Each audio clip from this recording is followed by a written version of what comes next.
We're continuing our coverage from last night when a pedestrian was hit by a car in downtown Macon. Bibb Sheriff's Office says the man was taken to a local hospital. Jasmine Lee is live tonight on Cherry Street where that accident happened. She tells us how bystanders sprung into action to help save a man's life.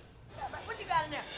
Yes, Frank and Lori, the scene outside of the Hummingbird is a lot different than this time last night around 8 p.m. when it turned pretty grim. Now, I did speak with a security guard at the Hummingbird, and he says it was just pretty difficult to watch.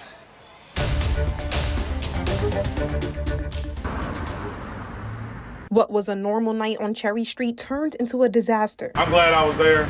I really am. Brandon Yawn says it was tough to watch. When he made contact with the pedestrian, he knocked the pedestrian probably about 10 feet in the air, came back down, landed on the hood, and slid out the front of the hood, and the car rolled over the pedestrian. He says everyone on that street corner stopped what they were doing. We was all so shell-shocked because we witnessed and watched it happen. But Yawn rushed to the spot of the accident, jumping into hero mode. I immediately hit the ground, to check on him, make sure he was okay.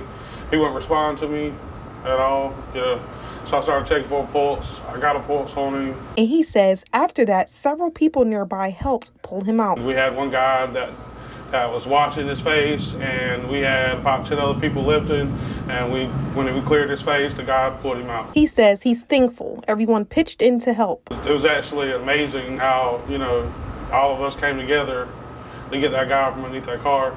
Working on the corner of Cherry and MLK, he says he sees people speed down the road all the time. Maybe drop the speed limit down a little bit, or maybe get some speed bumps, even if it's a couple going down Cherry Street, where we can get, them to slow down a little bit.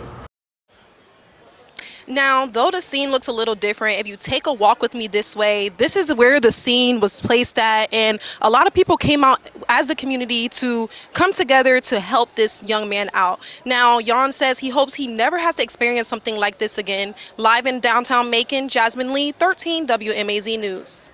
Hi, thank you, Jasmine. The Bibb Sheriff's Office says they are still investigating. They say an arrest was made last night, but that arrest was because of a warrant and not in connection to the crash.